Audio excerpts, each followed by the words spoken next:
don't expect anything from the markets. Don't look at your P&L. Remain calm. You're not going to make this money. It's a long-term game. I would also say, if you're in it for the money, don't do it.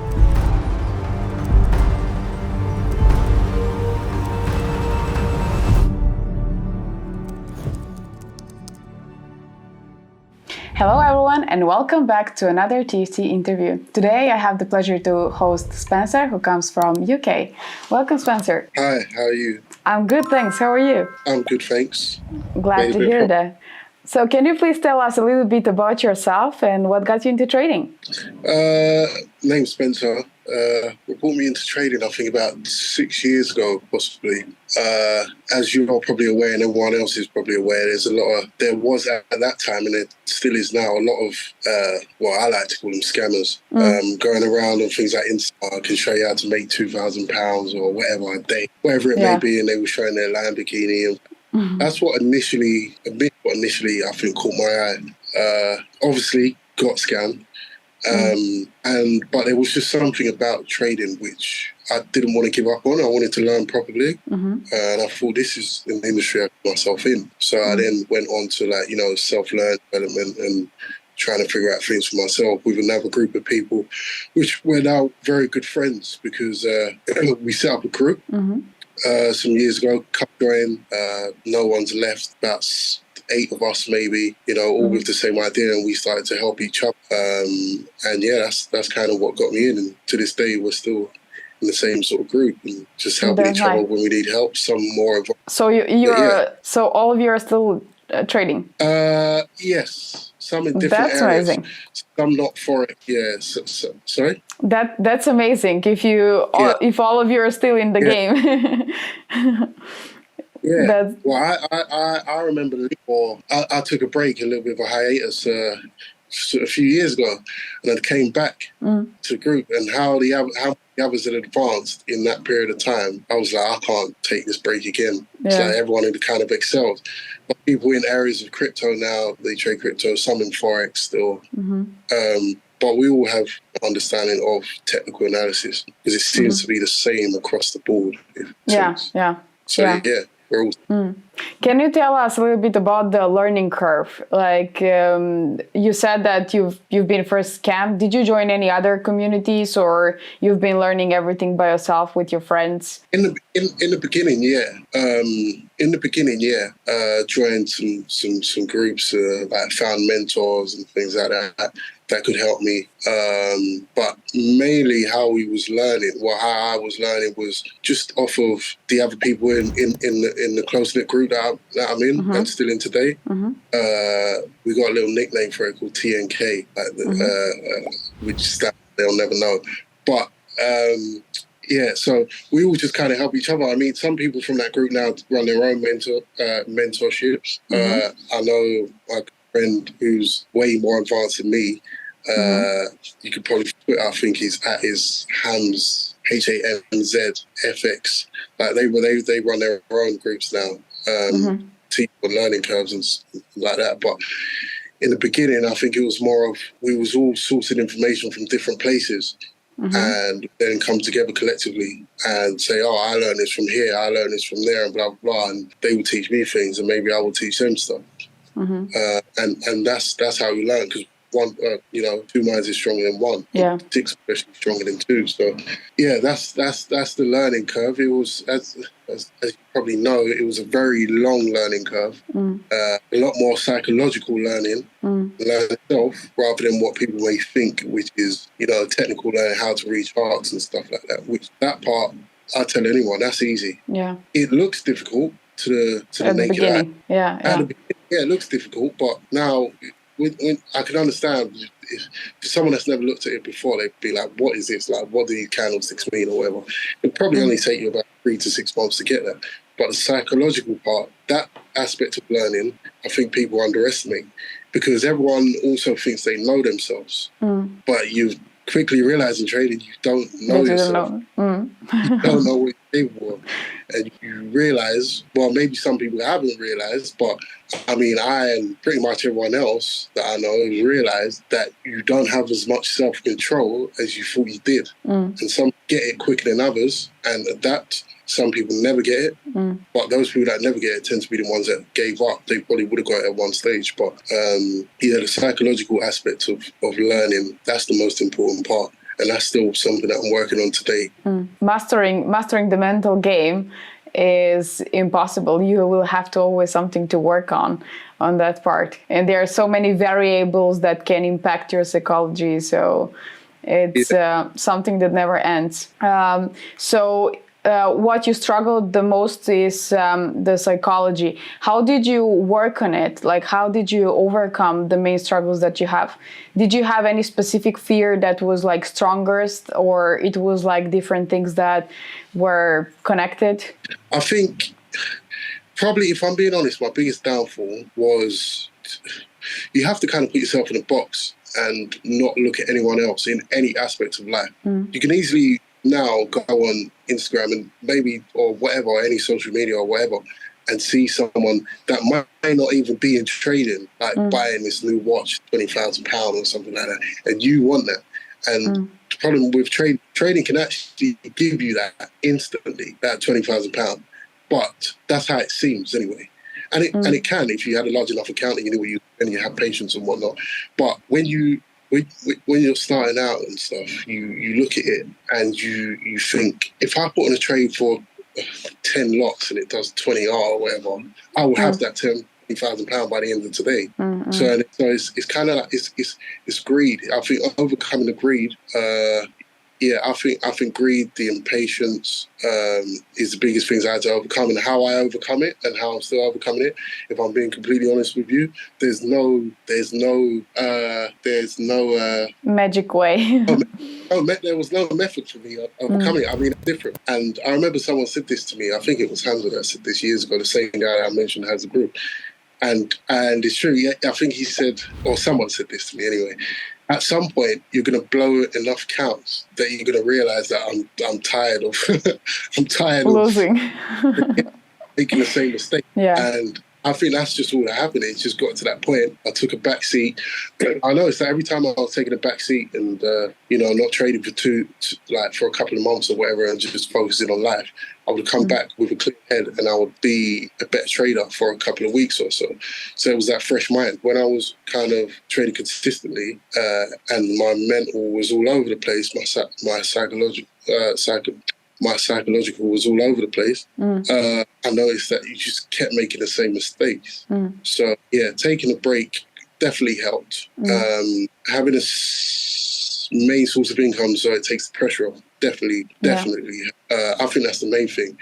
Once you stop looking at trading as you need to make money to pay your bills or whatever it may be, once you stop looking at it that way, it becomes a lot easier, because you don't then, let's say, for example, right, today, Friday, I hadn't made any money all this week, no profit, whatever. Doesn't matter, because my bills are still paid. I know that. So I'm able to have that patience and wait it out and wait. And if the trade didn't come today, which thankfully it did, there's always Monday. Yeah. But had I not had any source of income this week, I'd be panicking by today. I'd probably been panicking yesterday, thinking, I haven't made anything. I've got this bill to pay at the end of the month, blah, blah, blah. I need to make, I don't know, £1,000 a week, consistent. You know what I mean? So that is what, and I always had a main income anyway, even before starting accounts and stuff. But the difference is I didn't really have my finances sorted out.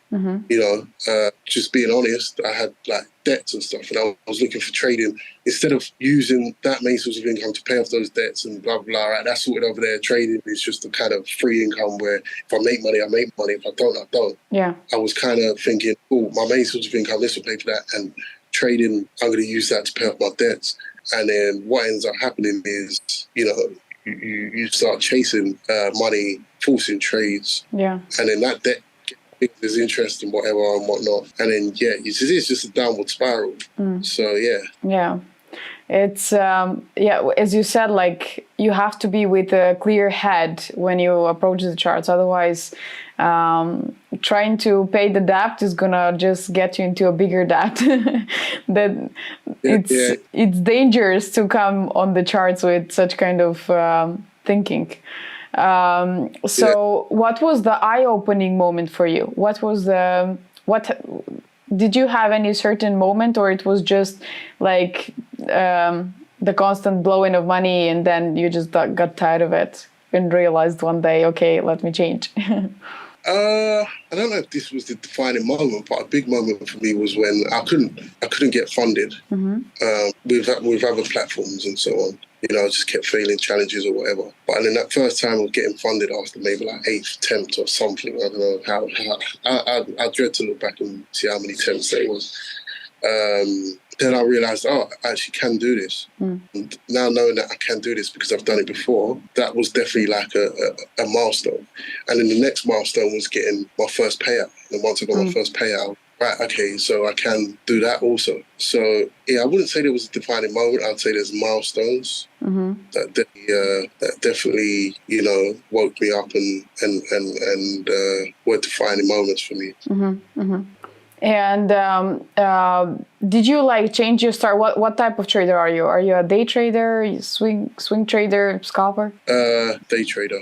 Day trader. And did you like shift styles, or you've been like sticking to day trading since the beginning? I mean, at one point I was an unintentional scalper. What I mean by that is I was just so my mental was so all over the place that I was taking trades every 15 minutes just trying to make back money. I don't think I planned to be a scalper, and I was just all over the place. And you look back at it and you take 20 trades in one day and you're like 8% down.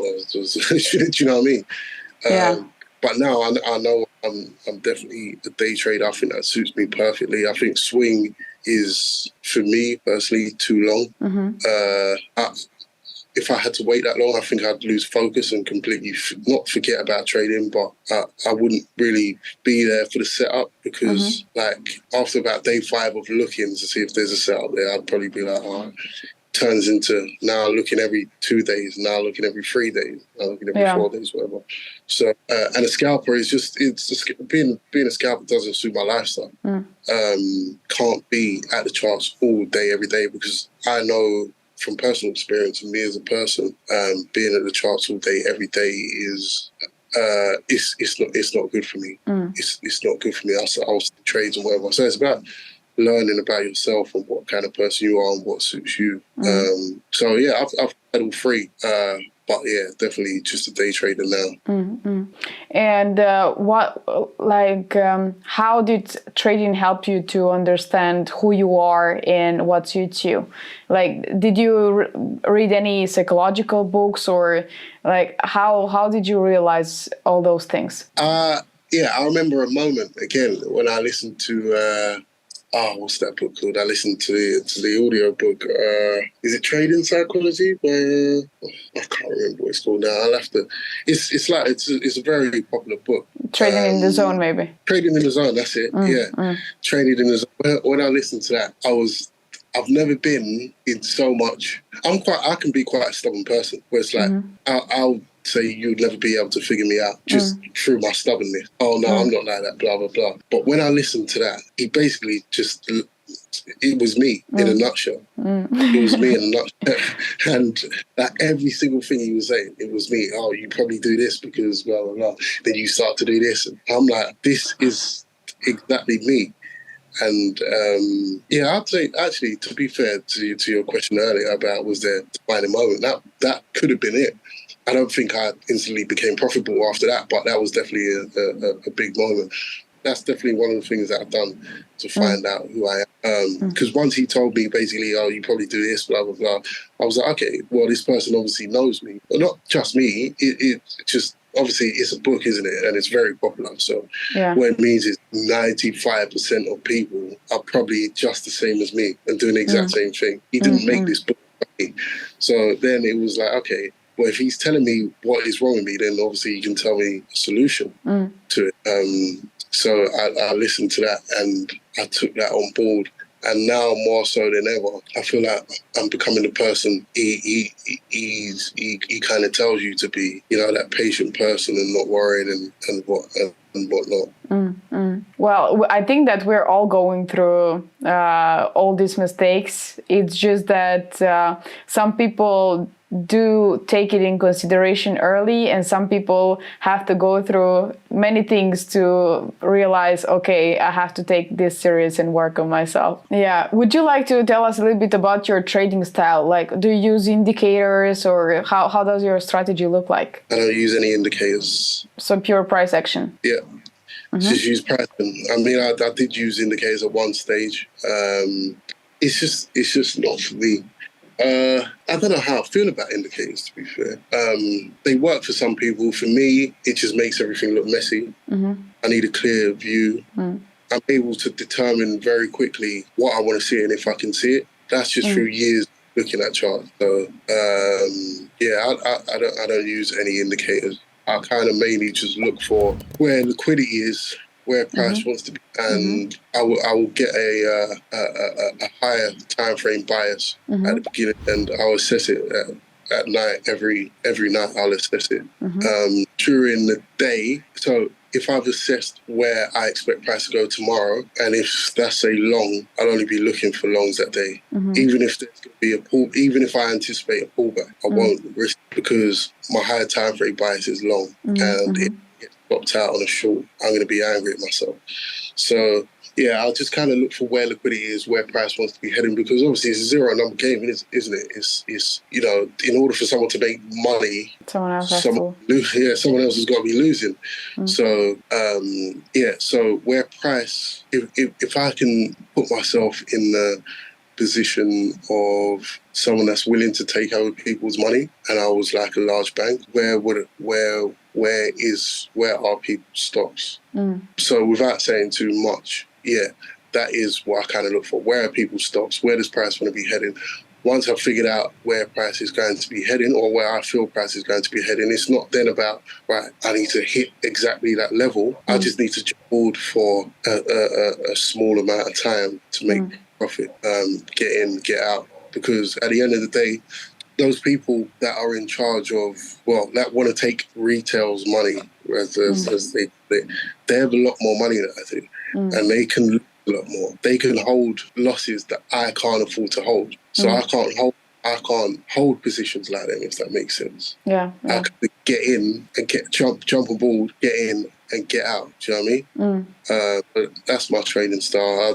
I now, before, years ago, and probably up until like last year, whatever, I was aiming for big targets, 5%, 6%. Now I'll just aim for 2%, because over the long term, 2%, it all adds up. I mean, you can make 6%, but how many times do you miss out, and it just comes back to break even, or you comes back, you end up getting, you end up going 3% up, and then it reverses on you, and then you end up making nothing, if not, ending up in drawdown and making minus 1%, or 1%, should I say. So over the time of journaling, I've noticed that more time it hits 2%.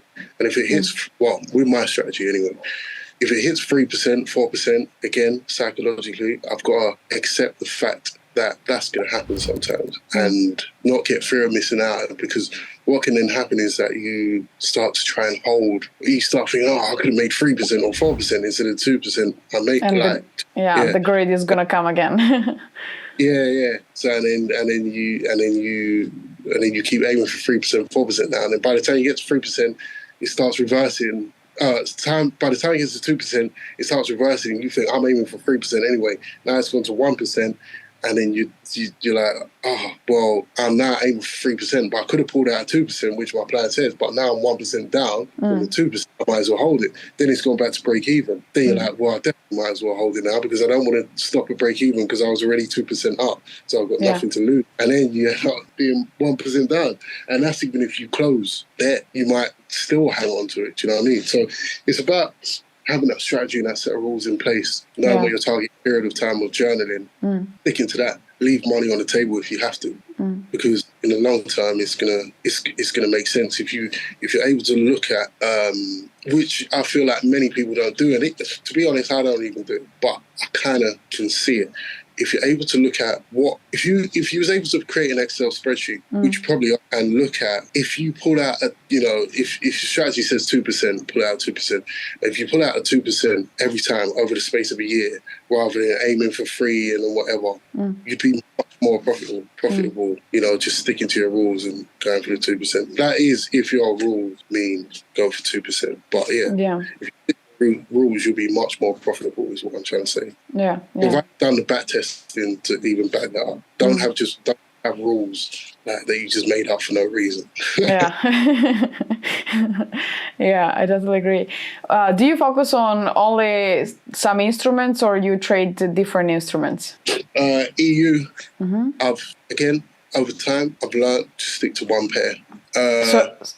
So you only trade EU? Yeah. Now, might be EU occasionally if EU's not getting up, but I'm trying to implement GU more. But I wanted to stick to one pair, get to know how that pair moves, because I feel like over time, listen, you're never going to know how a pair is exactly going to move, but every pair's got, from my experience, every pair's got tendencies what it decides to do. It might get there and it just always reverses it seems to always reverse when it gets to this level. Whatever, it reacts in different. So I really just try to nail down one pair and make that enough for me, rather than looking at a load of different ones. And then it just got messy that way, and I just ended up, blowing up that way. So now I'll just stick to one pair. I'll look at DXY as well, just for added confidence. Yeah. And do you trade, do you implement the same risk management on your funded account as you do on the challenges? No, I don't. Because if you're, let's say, 2 weeks, I do and I don't. It depends on what stage I'm at. If I'm, let's say, if I've got like 7 trading days less and I've got 6% and it's phase 1, what do you require for phase 1? 10%, or is it 8%? It depends which challenge type you have. Well, let's say it requires 10%, and I've got 7 trading days left. That's including I've got 5 working days. And if I end up at break even, then it's just going to reset anyway. Yeah. So I might as well just risk 3%, if that makes sense. I'm on the last couple of trading days. There's no point in me risking 1% because I might as well just risk 5%. It's just, you know what I mean? You're kind of trying to use the buffer that you have on the account to reach the target. Yeah. To be fair, actually, on challenges, I might risk 2%, but take more, because the thing with my setup is I have a setup which I have like 90% confidence in, and then I've got an alteration that I've got like 70% in. So if I'm going to go into the challenge taking the one I got 90% confidence in, I might risk 2% because it might only give me 1 trade a week. Do you know what I mean? And I don't want to put that pressure on myself 3 weeks. Like if I go a week without a trade, then it's like I'm kind of falling behind a little bit. So it's a strategy I use. But then it comes to funded, I'm only taking the strategy that I've got that 90% confidence in. If maybe I had more funded accounts, then it might differ. I might say, okay, I'm going to risk 2% on this account and 1% on this one. But as it stands, 1% on funded mainly and 2% on challenges. Because there's the time limit as well. Yeah. You are the targets are not small. So you race against that time. Again, psychologically, you've got to talk yourself out of the fact that you're racing against that time limit, because that's when you start rushing. Do you know what I mean? So you got to be wary of the time limit, but also don't let it affect you, if that makes sense. I understand that that's plenty of time. Yeah. What advice would you give to new traders that are just getting started? Stop, probably. Don't trade. Save your mental health? No, probably not. What advice would I give? Don't expect anything. Don't expect anything from the markets. Just treat it like, don't look at your P&L, I would say. for one, because I think that does something, that like psychologically that does something. Remain calm, and I'd probably say you're not going to make this money. It's a long-term game. Yeah, I would say it's a long-term game. I would also say if you're in it for the money, don't do it. If you're in it, obviously we're all in it to make money, don't get me wrong. But if that's your sole, like, I want to trade because I want to be a millionaire or something, no. But if that's your thought process, then don't do it, because you're going to get burnt and you're going to give up and you're going to just have money and there's no point. That's definitely what I'd say. I'd say if you're in it for that reason, don't. And that goes with pretty much everything in life, in my personal opinion.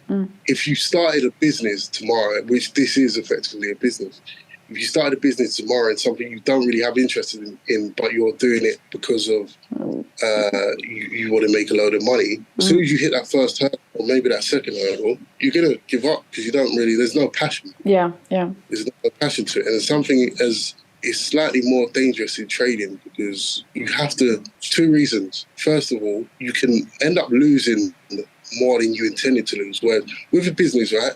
Let's say you're like selling phones or something. You've got £10,000 and you buy £10,000 worth of stock phones. If everything goes tits up, you're going to lose that £10,000, which you probably, unless you're an idiot, you're aware of in the beginning.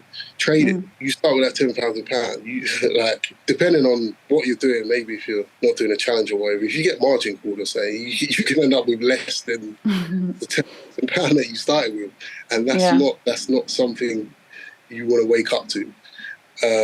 So I would say that. I would say implement risk as well.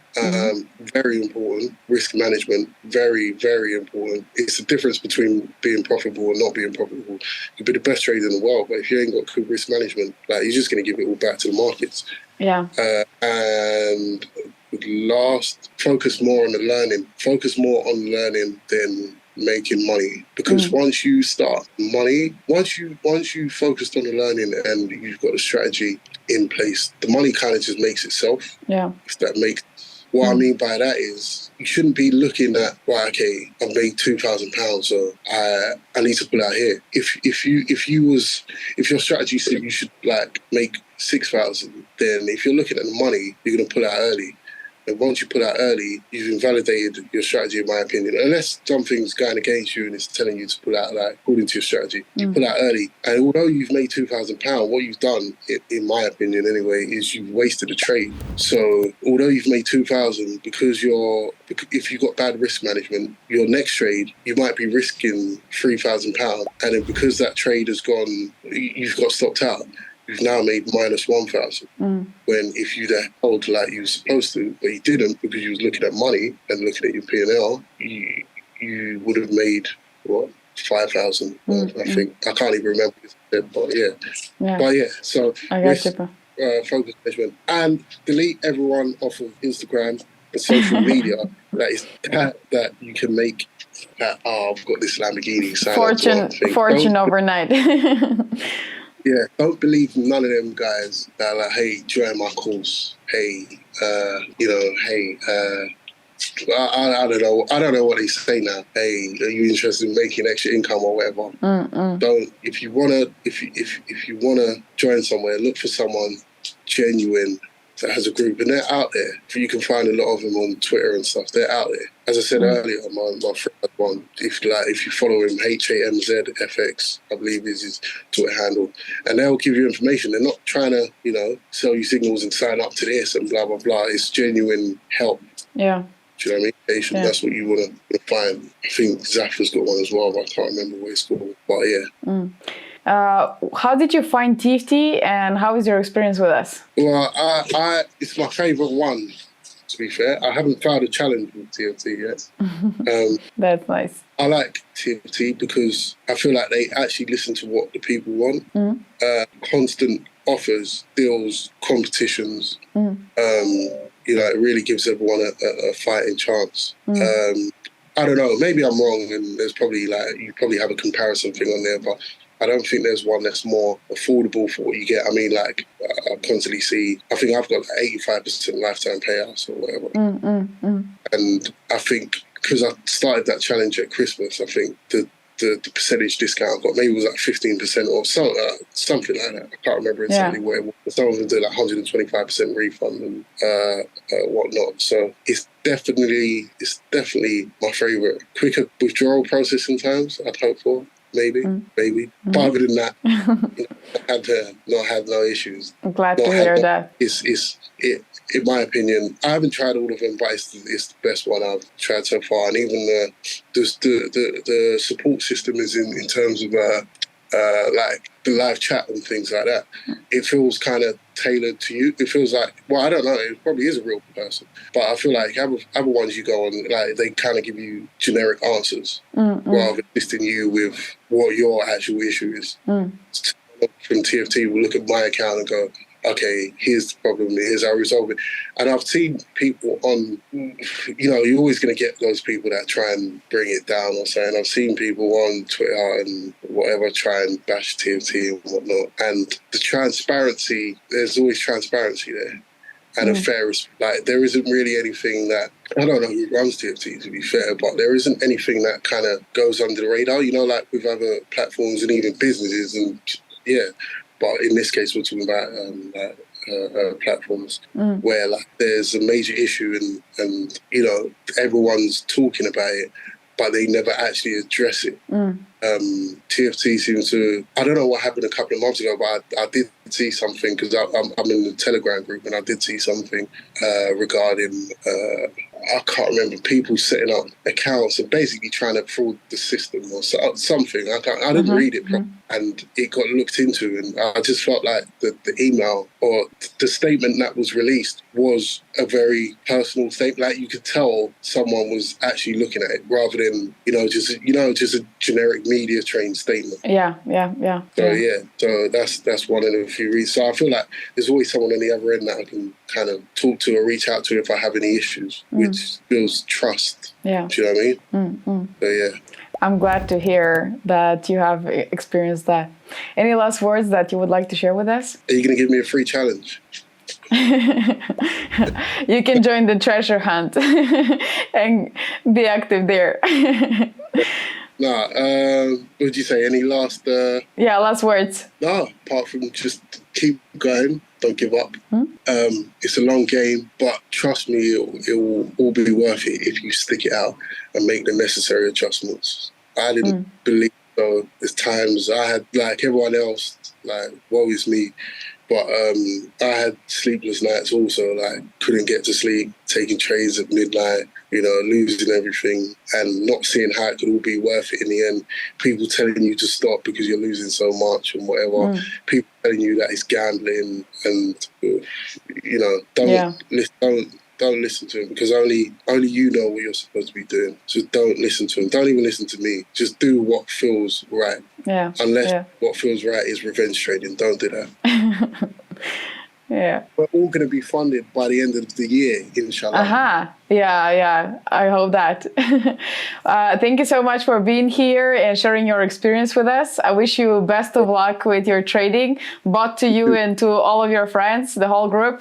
I will be more than happy to host you all here and hear about your journey. Thank you so much again. And hope to have a follow-up in the near future with bigger profits and maximum allocation. Yeah, thank you. You're welcome. To all of you watching, thank you so much for watching. Don't forget to hit the like button, subscribe, hit the notification bell, and show us some love in the comments down below. Trade safe, and until next time.